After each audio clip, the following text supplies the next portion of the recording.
Assalamualaikum warahmatullahi wabarakatuh. Bismillahirrahmanirrahim. Qala al-muallif rahimallahu ta'ala taqammatullahu bi rahmatihi wa ridwani amin. Bismillahirrahmanirrahim. Tu'aun utawi kiku mertelaken tu'a. Yuqalu ten ucapaken apa doa indabtida'il majlisi indalem nalikani kawit indalem nalikani ngawiti nggon majlis indalem nalikani ngawiti nggon lungguh. Doa ini dibaca ketika kalian mau memulai kajiannya atau mau memulai pengajian atau mau memulai perkumpulan.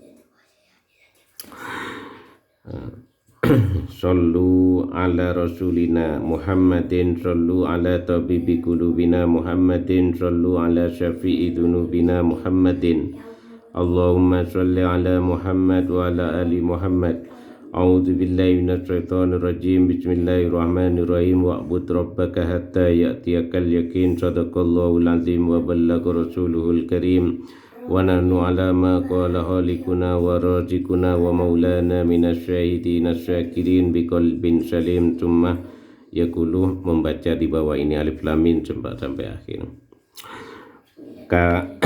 Karang maknai sallu maca sholawat sapa sira ala rasulina ing atase Gusti kita Muhammadin rupani Nabi Muhammad.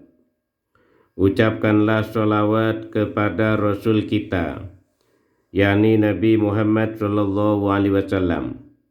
Sallu moco sholawat sapa sira ala tabibi qulubina ing atase dokteri piro-piro ati kita Muhammadin rupani Nabi Muhammad.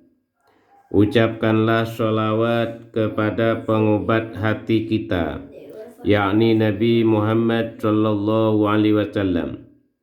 Sallu moco sholawat sapa sira ala syafi'i dunubina ing atase wong kang nyafaati pira-pira dosa kita Muhammadin rupani Nabi Muhammad. Ucapkanlah sholawat kepada pemberi syafaat untuk dosa-dosa kita, yakni Nabi Muhammad sallallahu alaihi wasallam. Sallu ala rasulina. Makanya di sini dibadali ya, Muhammadin yakni Nabi Muhammad sallallahu alaihi wasallam. Ini yang perlu kami luruskan sekarang, yaitu kami pernah menemukan seseorang ketika mendengar bacaan sholawat orang lain, itu jawabannya pakai sallu alaihi. Ketika ada orang membaca Allahumma sholli ala Muhammad, yang jawab, yang mendengar, si pendengar itu menjawab sallu alaihi. Lah ini jangan diulangi ya. Itu jawaban sallu alaihi itu bukan menjawab sholawat, tapi kalian itu ketika menjawab dengan pakai lafaz sallu alaihi itu istilahnya maknanya itu menganjurkan orang lain untuk membaca sholawat. Terus jawaban yang benar itu bagaimana? Allahumma sholli ala Muhammad, Allahumma sholli alaihi, atau Allahumma sholli alaihi, yang dimaksud itu adalah Nabi Muhammad.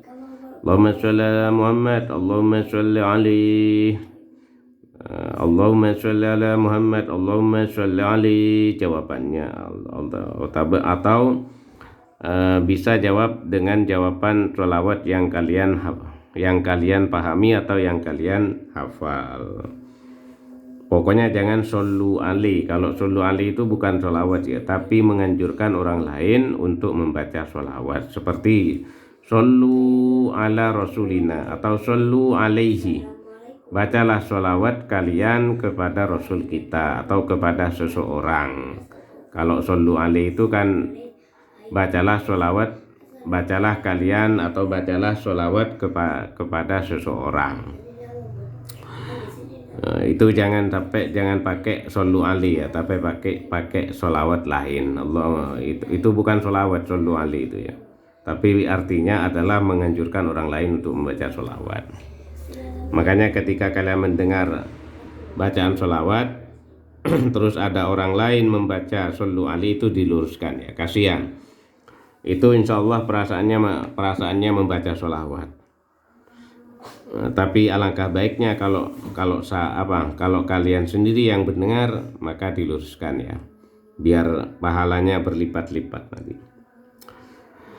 Allahumma tu ya Allah, sholli muka-muka paring rahmat takdim panjenengan ala Muhammadin ing atase Kanjeng Nabi Muhammad, wa ala ali Muhammadin lan ing atase pira-pira keluargane Nabi Muhammad. Ya Allah, limpahkan rahmat kepada Nabi Muhammad dan kepada para keluarga Nabi Muhammad. A'udzu nyuwun lindung sapa kula billahi kelawan Allah minasyaitani saking setan ar-rajimi kang tentuaken saking rahmati Allah, atau ya ada yang bermakna kang den rajam. Bismillah kelawan nyebut asmani Allah ar-Rahmani kang andini sifat welas ing dalam dunya lan akhirat, ar-Rahimi tur kang andini sifat welas ing dalam akhirat beloko. Kami berlindung kepada Allah dari setan yang terkutuk atau setan yang terlaknat. Bismillahirrahmanirrahim, dengan menyebut nama Allah yang maha pengasih lagi maha penyayang. Wa'bud lan nyembah sira rabbaka ing pangirani sira hatta ya'tiya sehingga teka ka ing sira al yakinu apa yakin, dengan nama Allah yang maha pengasih lagi maha penyayang. Wa'bud rabbaka hatta ya'tiyakal yakin, dan sembahlah Tuhanmu sampai ajal datang, yakin kepadamu, sampai kalian itu yakin, atau sampai ajal itu datang, sampai ajal itu datang kepadamu, sampai kalian yakin ajal itu datang kepadamu. Ini maksudnya hitopnya ke Nabi Muhammad ya. Wahai Muhammad, sembahlah Tuhanmu. Kenapa?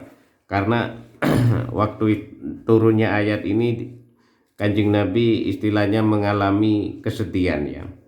Ini kami ceritakan tentang asbabul wurud dari dari ayat ini. Menurut satu riwayat dijelaskan dalam salah satu kitab tafsirnya, wa'bud rabbaka hatta ya'tiyakal yakin, ini menurut satu riwayat dijelaskan bahwa ketika Nabi Muhammad SAW berada di hadapan orang-orang kafir Mekah, mereka saling mengedipkan mata tanpa sepengetahuan Nabi Muhammad SAW. Lalu mereka semua mengungkapkan kata-kata dengan bermaksud mengejek-ngejek Kanjeng Nabi. Apa ungkapan yang mereka katakan? Yakni, inikah mereka itu mengatakan demikian, inikah orang-orang yang menyatakan dirinya seorang nabi? Lah pada saat itulah malaikat Jibril mendampingi Nabi, lalu malaikat Jibril itu menusuk punggung mereka yang mengejek-ngejek Kanjeng Nabi dengan memakai jarinya malaikat Jibril, sehingga menimbulkan bekas luka dan bau busuk ya.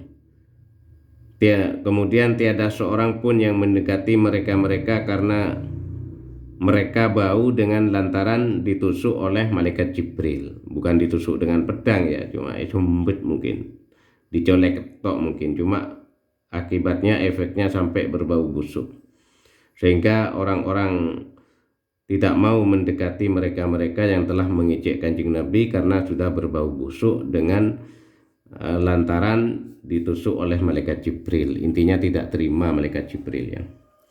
Maka turunlah ayat ini yang menegaskan atau memberikan penjelasan bahwa Nabi itu langsung dilindungi oleh Allah Subhanahu wa Ta'ala dari gangguan-gangguan orang kafir.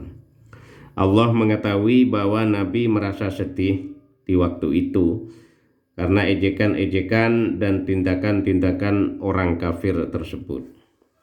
Lah untuk mengobati kesedihannya itu Allah memerintah Kanjeng Nabi untuk bertasbih wa'bud rabbaka hatta ya'tiyakal yakin, bersujud, ruku. Intinya Kanjeng Nabi itu oleh Allah langsung diperintah untuk banyak melakukan ibadah. Dengan melakukan hal ini maka beban perasaan yang kau pikul akibat ucapan, sikap dan tingkah laku kaum kafir, kamu akan terasa ringan dan jiwamu pun akan merasa tenteram. Anjuran yang telah dianjurkan kepada Kanjeng Nabi ini juga berlaku bagi kaum muslimin muslimat sampai akhir hayatnya. Makanya ayat ini istilahnya berlaku bukan cuma menghitopi Kanjeng Nabi, tapi berlaku bagi kita semua. Jadi ketika kita galau, patah hati atau bagaimana sumpek, itu jangan kemana-mana. Ya, cari hiburan sambil lalu pegang Quran. Dengan artian sambil lalu beribadah. Semuanya hiburannya itu kita niati ibadah. Jangan kalau kita sumpek galau langsung bermaksiat, jangan. Kita lari kepada Allah dengan dasar ayat ini. Karena anjuran ayat ini juga berlaku bagi kaum muslimin muslimat sampai akhir zaman ya. Itu cerita dari ayat ini.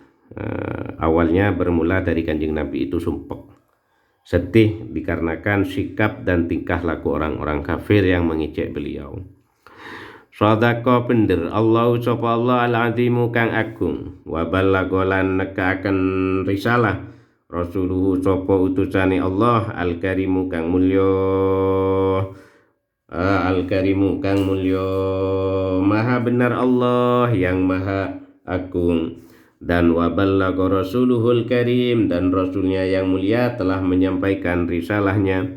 Wa nanu utawi kita alama ing atase perkara kala kang dawuh halikuna sapa dat kang dadiaken kita, wa razikuna lan dat kang paring rezeki kita, wa maulana lan pintoro kita, minas syahidina iku cangking pira-pira wong kang nyakseni, as-sakirina tur pira-pira wong kang nyukuri, biqalbin kelawan ati salimin kang selamat atau bersih, sumaya kulu kari-kari dawuh sapa wong atau kari-kari ngucap sapa wong ing lafaz bismillahirrahmanirrahim, alif lam mim zalikal kitabu ila akhiri tumeka maring akhiri alif lam mim sampai akhir ayat ini, alif lam mim zalikal kitabu la raiba fihi hudal lil muttaqin, terusnya dan seterusnya. Maha benar Allah yang maha agung, dan rasulnya yang mulia yang telah menyampaikan risalahnya. Wa nahnu ala ma qala halikuna wa razikuna wa maulana minas syahidina syakirin biqalbin salim. Sedangkan kami tergolong orang-orang yang minas syahidin bersaksi menyaksikan dan bersyukur alama qala halikuna atas apa yang telah difirmankan oleh sang pencipta kita. Pencipta berarti kita itu adalah produk Allah ya. Warazikuna dan sang pemberi rezeki kita, berarti kita itu adalah anak buah, istilah bos itu. Karena yang memberi, yang membayar kita, mencukupi kita itu semuanya Allah. Kita itu hanya sebatas numpang di bumi Allah. Makanya warazikuna, dan sang pemberi rezeki kita, wa maulana dan bos kita, yang sesungguhnya itu adalah Allah. Kalau kita lari kepada bos itu tidak ada yang tersendat-sendat, pasti semuanya akan sukses itu ya. Makanya kita harus lari ke maulana ketika kita sumpek galau dan istilahnya kekurangan atau apapun. Ketika kita membutuhkan, kita harus kembali ke maulana, yaitu karena bos yang sesungguhnya, bos kita itu adalah maulana, yaitu Allah. Dan bos kita biqalbin salimin, dengan hati yang bersih. Kemudian kalian setelah membaca doa ini membaca bismillahirrahmanirrahim, alif lam mim dzalikal kitabu ila akhiri sampai akhir ayat alif lam mim ini. Nah, demikianlah kajian pada malam ini. kajian pada malam ini kebetulan membahas tentang doa yang dibaca ketika kalian mau memulai kajian Quran, kajian kitab, atau pengajian atau perkumpulan. Ya, doanya ini sampai bikol bin salim diteruskan bismillahirrahmanirrahim alif lam mim ilahirihi. Semoga apa yang kita kaji bersama dalam setiap kajian hataman makna kitab Turatun Nasin ini oleh Allah dijadikan tambahan ilmu yang bermanfaat dan barokah, dan selalu diberikan keistiqomahan, tidak ada udur sampai hatam. Amin amin ya rabbal alamin. Aswama taufiqi illa billah alaihi tawakkaltu wa ilayhi unib. Assalamualaikum warahmatullahi wabarakatuh.